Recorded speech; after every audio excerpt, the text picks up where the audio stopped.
నమస్తే సార్. నమస్తే అమ్మా.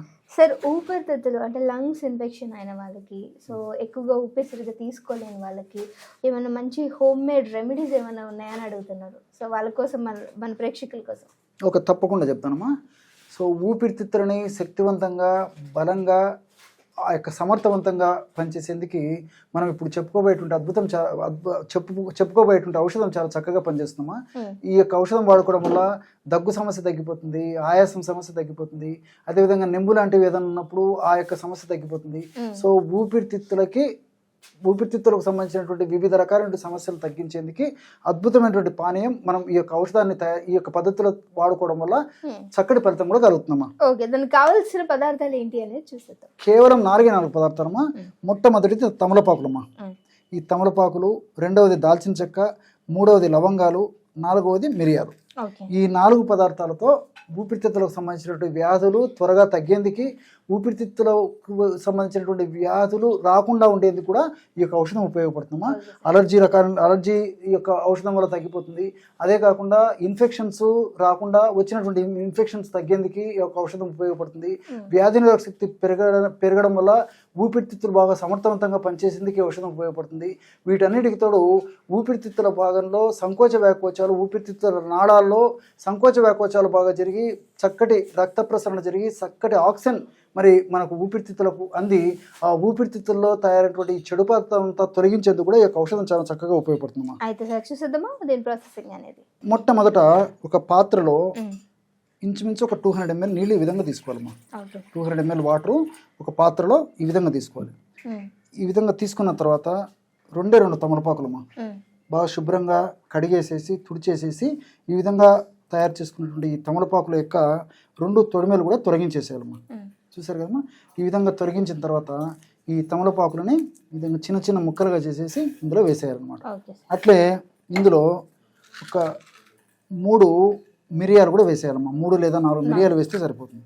దీంతోపాటు ఒక 2 లవంగాలు కూడా ఇందులో వేసేయాలన్నమాట.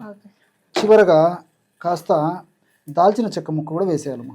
ఇంతే, కొద్ది పరిమాణం సరిపోతుందమ్మా. చాలా తీక్షణంగా ఔషధం ఉంటుంది కాబట్టి కషాయము కొద్ది ప్రమాణంలోనే ఈ విధంగా కలిపినా సరిపోతుందమ్మా.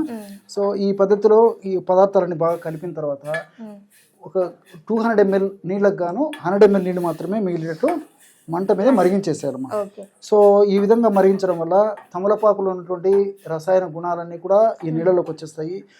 దీంతో పాటు మరి మిరియాల్లో ఉన్నటువంటి రసాయన గుణాలు, అదేవిధంగా లవంగాల్లో ఉన్నటువంటి రసాయన గుణాలు, దాల్చిన చెక్కలో ఉన్నటువంటి రసాయన గుణాలన్నీ కూడా ఇందులోకి వస్తాయి. కాబట్టి ఊపిరితిత్తులకు సమర్థవంతంగా పనిచేసేటువంటి అద్భుతమైనటువంటి ఔషధం తయారైపోతుంది. అంటే వ్యాధి ఎక్కువగా ఉన్న వాళ్ళు ఎంత పరిమాణంలో తీసుకోవాలి, ఎన్నిసార్లు తీసుకోవాలి? వ్యాధి ఎక్కువగా ఉన్నటువంటి వాళ్ళు ఇప్పుడు మనం చెప్పుకోబోయేటువంటి ఔషధాన్ని 3 పూటలు వాడుకుంటే సరిపోతుందమ్మా. 3 పూటలు ఒకటేసారి ప్రిపేర్ చేసుకుని తీసుకోవచ్చు సార్? పనికిరాదమ్మా. ఇది కూడా తాజాగా తయారు చేసుకున్నప్పుడే రిజల్ట్స్ బాగా ఫాస్ట్ గా సమర్థవంతంగా ఉంటాయమ్మా. కాబట్టి ఎప్పటికప్పుడు తయారు చేసుకోవాలమ్మా. సో 3 పూట్ల తయారు చేసుకోవాలి. ఒక మధ్యస్థంగా సమస్య ఉన్నప్పుడు 2 పూట్ల తయారు చేసుకుని వాడుకుంటే సరిపోతుంది.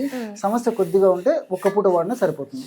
కాబట్టి ఈ పద్ధతిలో వాడుకోవాలమ్మా. ఒకవేళ అదే చిన్న పిల్లలకైతే సార్? చాలా మంచి ప్రశ్న అడిగారమ్మా. చిన్న పిల్లలకైతే మరి చిన్న పిల్లల్లో కూడా మరి దగ్గు, జలుబు, తర్వాత ఆయాసం ఇలాంటి సమస్యలు వస్తుంటాయి. కాబట్టి మనం చెప్పుకున్నటువంటి ప్రమాణంలో అంటే ఈ యొక్క ఔషధాలు ఏవైతే మనం చెప్పుకున్నామో ఆ ఔషధాలు 1/4 వరకు కలిపితే సరిపోతుందమ్మా. నీళ్లు కూడా తక్కువ తీసుకోవాలి. అదేవిధంగా 1/4 వరకు నీళ్లు తీసుకోవాలి. 50 ml నీళ్లు తీసుకోవాలి. 50 ml నీళ్ళలో కూడా మనం చెప్పుకున్నటువంటి పదార్థాలు 1/4 వరకే తీసుకుంటే సరిపోతుందమ్మా. ఉదాహరణకి తమలపాకు ఉందమ్మా. తమలపాకు 1/4 2 తమలపాకులు తీసుకున్నాం కదమ్మా. దాంట్లో వచ్చిన తమలపాకు సగం సరిపోతుంది. ఆ విధంగా తీసుకుని కషాయం లాగా తయారు చేసుకుని వాడుకున్నా సరిపోతుంది. తీసుకోవడం వల్ల కూడా ఎలాంటి సైడ్ ఎఫెక్ట్స్ అనేవి ఉండవమ్మా. ముఖ్యంగా చిన్నపిల్లలు అంటే దాదాపు ఒక 4-5 సంవత్సరాలు దాటినటువంటి వాళ్ళకందరూ కూడా ఈ పద్ధతిలో వాడుకోవచ్చు.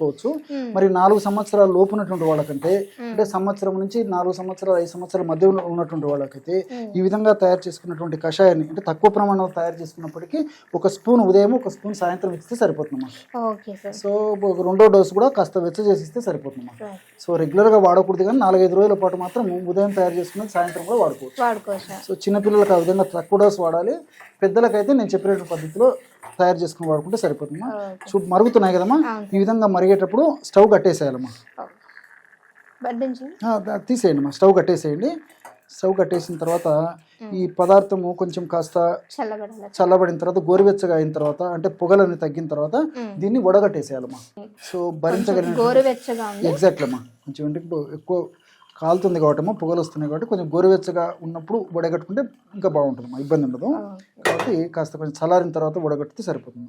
చూడండి అమ్మా, బ్రహ్మాండమైనటువంటి ఒక పానీయం తయారైపోయింది అన్నమాట. సో నేను చెప్పినటువంటి పద్ధతిలో మరి ఇంచుమించు సమస్తమైనటువంటి ఊపిరితిత్తుల వ్యాధులకి రామబాణంలో పనిచేసేటువంటి దివ్యమైనటువంటి ఔషధం ఈ ఔషధం. ఎస్, సో చూసారు కదా, చాలా చక్కటి అండ్ ఊపిరితిత్తులు అంటే లంగ్ ఇన్ఫెక్షన్స్ ఉన్న ప్రతి ఒక్కరు కూడా మన న్యాచురల్ పద్ధతిలో ఒక మంచి రెమెడీ అనమాట.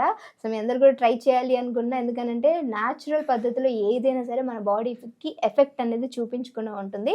సో డెఫినెట్గా మీరు ట్రై చేసిన తర్వాత మీ వాల్యుబుల్ కామెంట్ అనేది మాకు ఖచ్చితంగా తెలియపరచండి. అండ్ అలానే మీకు ఇంకేమైనా వీడియోస్ కావాలన్నా సరే డెఫినెట్గా మర్చిపోకుండా ఆ కామెంట్ అనేది మీరు కామెంట్ చేసినట్లయితే ఇప్పటివరకు చేసిన ప్రతి ఒక్క వీడియో కూడా దాని రిలేటెడ్గానే చేయడం జరిగింది. సో మీకు కావాల్సిన ఇన్ఫర్మేషన్ కూడా మేము సార్తో డిస్కస్ చేసి ఇవ్వడానికి డెఫినెట్గా ట్రై చేస్తాం. మళ్ళీ ఇంకో వీడియోతో మీ అందరి ముందుకు వస్తాం. అప్పటి వరకు చూస్తూనే ఉండండి our channel. Thank you sir. Okay మా.